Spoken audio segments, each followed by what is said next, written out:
Ada baki 20 menit. Ada baki 20 menit yang bermanfaat, saya difahamkan. Ya, terima kasih Tan Sri yang Dipertua. Karena masa yang ada singkat, untuk maklumat sepetang penampang dan Dewan yang mulia ini, Sabah atau Nop Borneo telah mencapai kemerdekaan pada 31 hari Ogos 1963 dengan izin. Sabah atau Nop Borneo, Sarawak, Singapura dan Persekutuan Malaya kemudiannya bergabung dan membentuk Persekutuan Malaysia pada 16 hari September 1963. Inilah fakta sebenar dan tidak boleh dinafikan oleh sesiapapun. Untuk maklumat lain-lain, bolehlah tanya terus kepada Perdana Menteri. Patuh sumpah, Tan Sri Speaker. Contoh-contoh yang diberikan jelas menunjukkan satu persepsi bahawa kerajaan persekutuan telah mengabaikan dan tidak memelihara hak-hak rakyat Sabah. Nampaknya kerajaan Malaysia tidak pernah menghormati semangat dan perjanjian yang diberi kepada rakyat Sabah ketika pertubuhan negara. Saya memang faham perasaan rakyat biasa di Sabah kerana dilayang dengan tidak adil dan tidak sama rata berbanding dengan semenanjung Malaysia. Itulah puncak perasaan ingin keluar Malaysia wujud. Yang penting Tan Sri Datuk Speaker, bagaimana kita selesaikan masalah ini. Selain itu, Sabah menghadapi ketidaksamarataan perbanding semenanjung, iaitu harga perangan yang tidak seragam antara semenanjung dan Sabah. Harga perangan di Sabah adalah 20 kepada 30% lebih tinggi berbanding dengan semenanjung. Kerajaan persekutuan memang sedar agar masalah ini dan telah mengambil inisiatif untuk menyeragamkan harga perangan di Sabah. RM 1.25 bilion adalah diperuntukkan untuk tujuan ini dari tahun 2012 hingga 2015. Tetapi adakah kita nampak apa-apa perubahan dan adakah penyeragaman harga barangan itu telah percaya?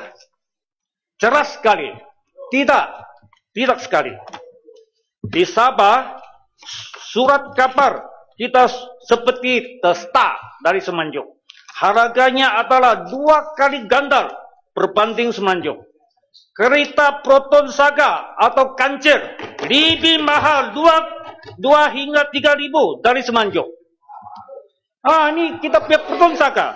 Kalau kos dan harga barang buatan tempatan, produk kebanggaan kita seperti kancil dan proton pun tidak dapat seragamkan. Konsep One Nation One Pride dengan izin tidak mungkin akan dicapai di Tan Sri Speaker, Datuk Speaker. Jika kerajaan serius menyeragamkan harga proton sepatutnya menjadi contoh dengan menetapkan harga yang sama bagi semua jenis kereta proton di seluruh Malaysia. Kota Kinabalu, you jadi ejen dah. Petujuan murah tengok. Apa jadi? Dah cukup masa. Ini kita mau listen dulu. Proton as a Rio Vira. You make proton as a Rio Vira. Untuk membuktikan keikhlasan kerajaan. Make proton as a Rio Vira to achieve the national goal. Dengan izin One Nation One Pride, Vira yang sepatutnya spearheading the way. Betul tak? Jika Datuk Speaker, jika kita tidak menyeragamkan kos dan harga barang di Sabah, Tiada makna kita terus memberi subsidi tiap-tiap tahun. Saya bercadang agar kerajaan mengambil pertimbangan dengan membenarkan liberalisation of pengangkutan laut di Sabah. Masukkan cabotage policy, naik taraf pelabuhan dan memberi peluang sama rata dengan menjarakan pendangangan.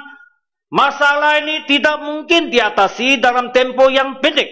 Tetapi dengan adanya cara-cara yang dibuat tadi, sudah tentu penyerakaman harga ini boleh diatasi dalam jangka masa yang panjang.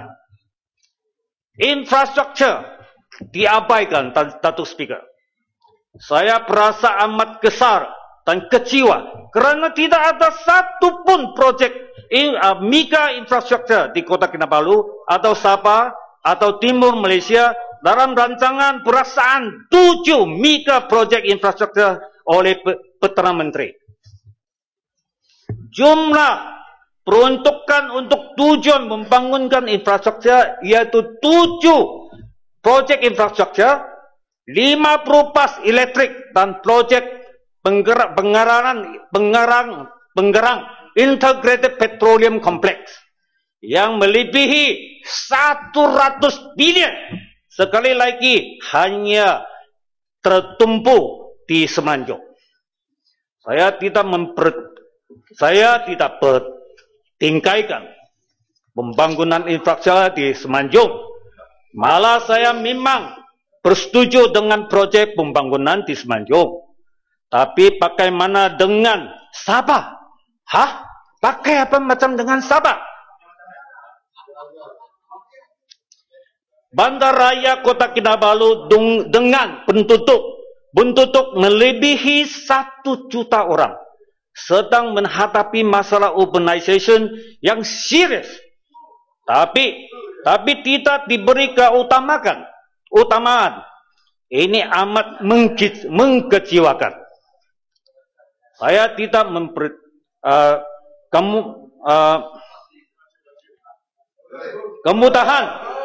kemudahan infrastruktur di Bandaraya Kota Kinabalu haruslah dipertingkatkan atau dinaik taraf supaya Kota Kinabalu boleh menjadi sebuah bandara yang maju, modern dan bertaraf antarabangsa. Tetapi sehingga hari ini Sabah masih tidak mempunyai highway yang bermutu. Berbanding dengan Kuala Lumpur pada tahun 1950 yang mempunyai lebih 1 juta penduduk. Boleh. Dah penjelasan. Yang hormat, boleh. Berbagai projek infrastruktur.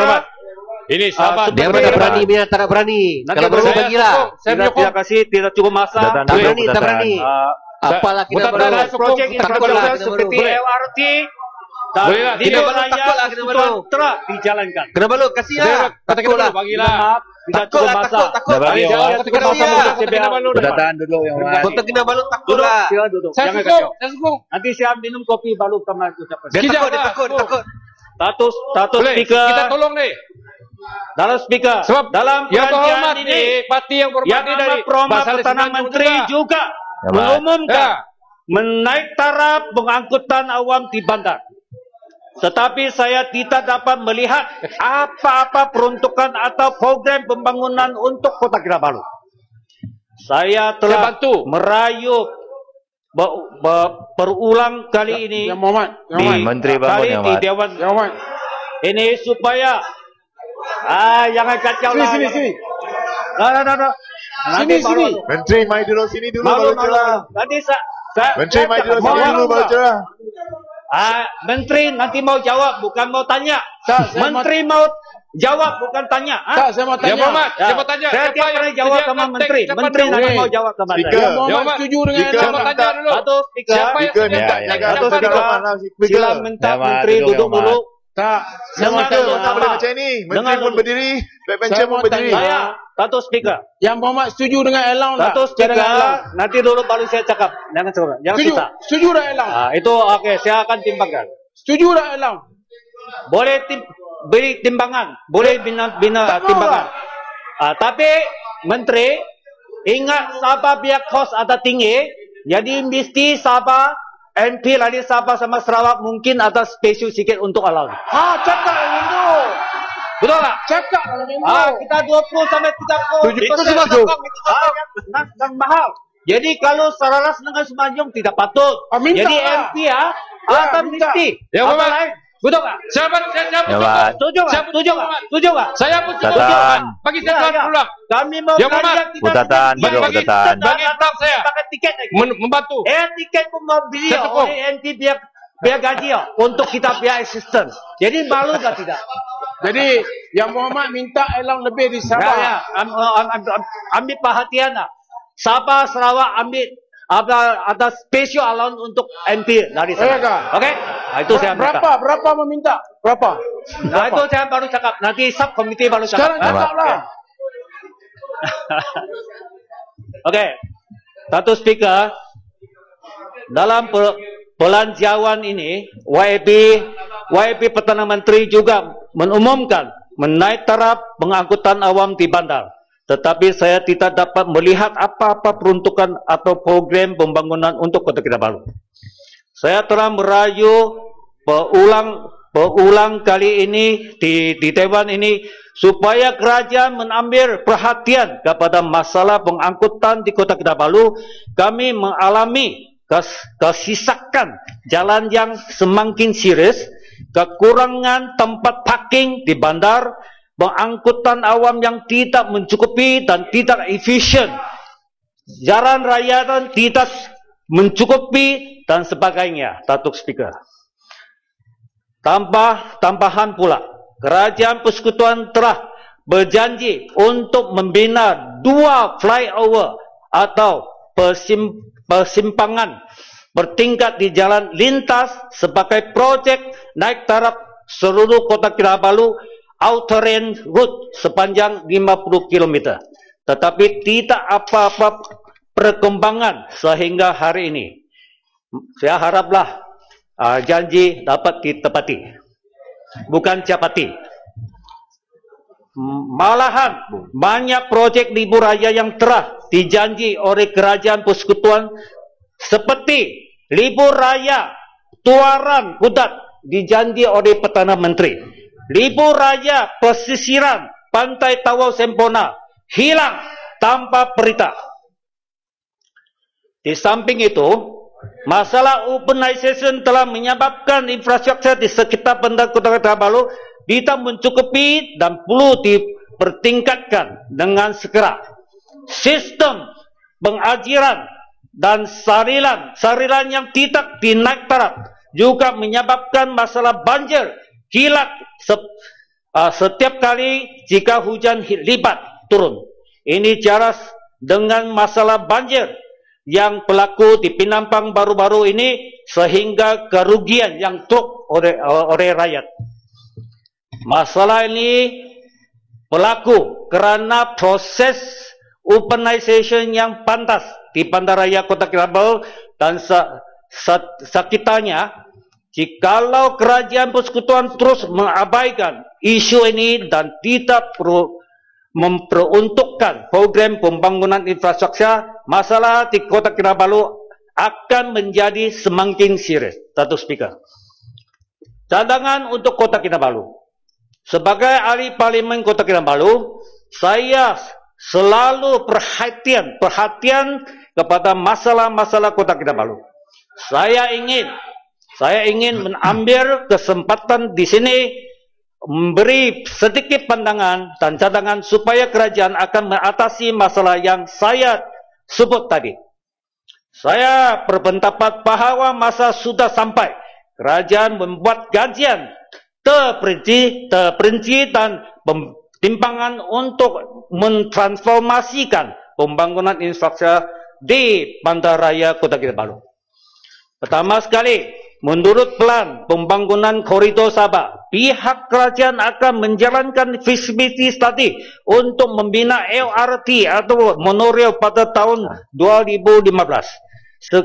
Saya harap kerajaan akan mengambil pertimbangan dan segera untuk pembangunan pengangkutan awam di Kota Kinabalu. Kedua, lantasan kereta api di Sabah masih merupakan rangkaian yang dibina pada zaman penjajahan British dan Jepun. Saya harap kerajaan mengambil pertimbangan memberi peruntukan Jabatan Kereta Api Sabah untuk menaik taraf pengangkutan kereta api di Sabah. Bukan sahaja menjadinya sebagai pengangkutan dari interior ke bandar, interior ke bandar, tetapi juga membesarkan rangkaian kereta api dari pantai timur ke pantai barat serta menghubungkan bandar dengan rangkaian kereta api. Ketiga, seperti di Kuantan, Pulau Pinang dan Kuala Lumpur, PAS Rapid Transit atau PRT. Yang berhormat, kenyataan yang berhormat itu memisungkan Dewan. Transit Boleh, atau PRT juga harus diperkenalkan. Boleh. jalan. Tidak. Terima kasih. Duduk. Memisungkan Dewan. Duduklah yang berkaitan. Juga harus diperkenalkan di Bandar Kota Kinabalu supaya masalah trafik di Kota Kinabalu boleh dikurangkan. Satu speaker. Keempat, saya bercadang bahawa kerajaan menyediakan lebih banyak peruntukan kepada kerajaan negeri dan kerajaan tempatan seperti TPKK untuk membina bangunan tempat parking dan juga memperkenalkan jalan basikal di Bandaraya Kota Kinabalu untuk menkurangkan trafik di Kota Kinabalu. Saya harap kerajaan akan betul-betul mengutamakan rakyat dan menyelesaikan masalah yang dihadapi oleh rakyat. Saya percaya jika kerajaan membantu pembangunan Kota Kinabalu, tentu Kota Kinabalu akan menjadi satu bandaraya yang akan membanggakan negara. Satu speaker. Saya merasa amat hairan kenapa kerajaan sekali lagi mengumumkan pembinaan projek Libur Raya Pem Borneo. Jelas sekali ini merupakan pembohongan. Projek ini telah dicadangkan dan Highway Development Plan beberapa tahun yang lalu dan juga dibentangkan dalam pelajaran 2014 seperti ahli parlimen Pemantang Pau sebutkan ini adalah projek yang dikita semula atau recycle project. Projek Pem Borneo sebenarnya telah mencadang sejak tahun pertahunan Malaysia pada tahun 1963. Selepas 51 tahun masih dalam cadangan. Ini memang memalukan. Dan ini jelas. Ya Muhammad, duduk sebentar ya Muhammad. Ada pengumuman. Hal-hal yang Muhammad, sukacita dimaklumkan bahwa bersama-sama kita di Dewan Yang Mulia ini delegasi Siegu Council Busan Metropolitan City Republik Korea ke Malaysia. Dewan ini mengalu-alukan kedatangan mereka ke Dewan ini. Terima kasih. Ya, teruskan ya Muhammad. Ini memang memalukan dan ini jelas membuktikan pembahagian sumpah yang tidak seimbang. Tidak semerata antara timur dan barat Malaysia seperti yang saya sebutkan tadi. Dalam belanjawan 2014, kos projek ini adalah hanya 23 bilion. Tahun 2014 hanya 20 bilion. Tapi 2015 kos telah meningkat ke 27 bilion. Saya amat hairan. Apakah sebab meningkatkan kos pembinaan sebanyak 4 bilion ini? No wonder dengan izin orang Sabah melabelkan Barisan Nasional sebagai barang naik. Ya. Tidak pernah turun. dalam masa setahun saja, Datuk Speaker, kos projek sudah naik 4 bilion menjadi 27 bilion. Ini saya. Selain itu, Yang Amat Berhormat Perdana Menteri berkata, bagi melahirkan usahawan Bumiputra, berapa inisiatif telah dirancang memperluaskan program carve out atau compete secara mikroprogresi meliputi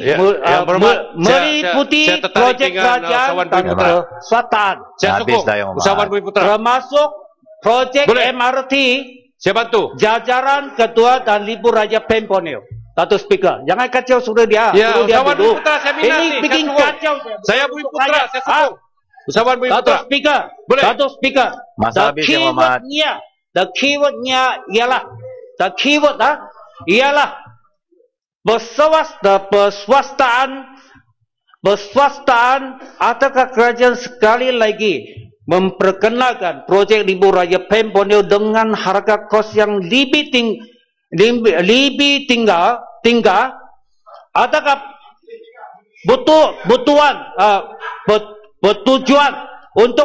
bertujuan untuk memuaskan libur raya PEM Borneo atau privatization yang seperti libur raya Utara Selatan. Ya, habiskan Yang Amat. Ya. Ini persoalan yang penting oleh semua rakyat Sabah.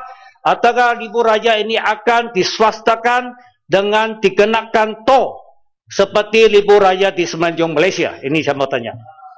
Di samping itu saya juga hairan kenapa projek libur raya PEM Borneo ini diletakkan di bawah tajuk memperkasa agenda Bumiputra. Saya tidak tentu, saya tidak bantah syarikat atau usahawan Bumiputra menyatai projek perswastaan libur raya PEM Borneo. Tetapi persoalan saya yang penting ialah, apakah projek ini ditawarkan secara open tender? Saya diberitahu bahawa projek ini telah ditawarkan dan diswastakan dan ditawarkan secara negotiated tender. Ini merupakan masalah yang paling terbesar di negara kita.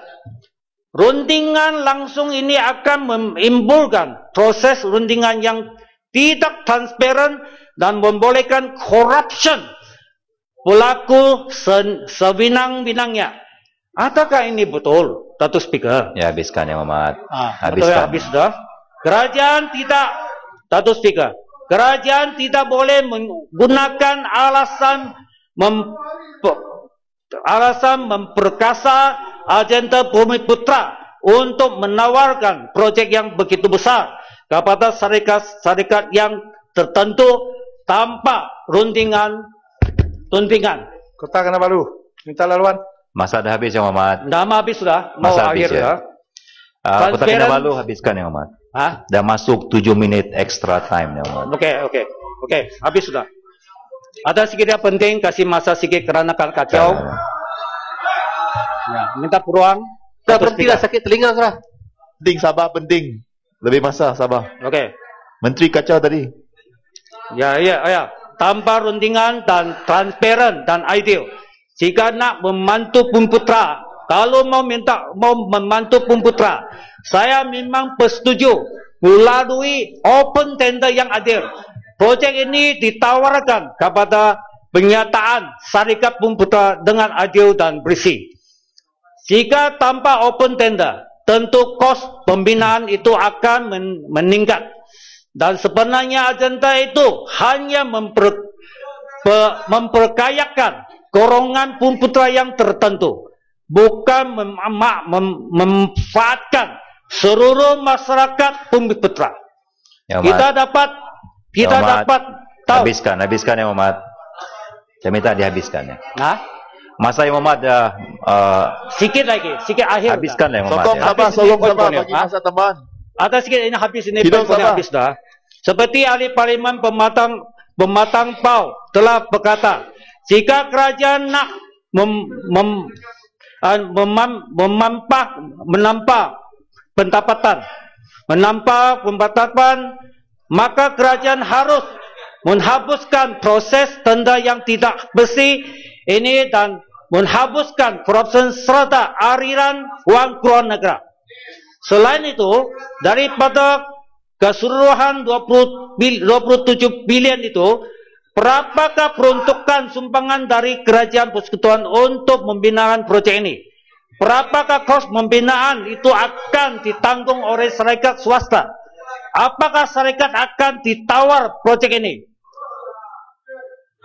Tangguhkan kos syarikat itu adakah dikembalikan dengan syarat kenaan tol kepada pengguna ribu raya ini?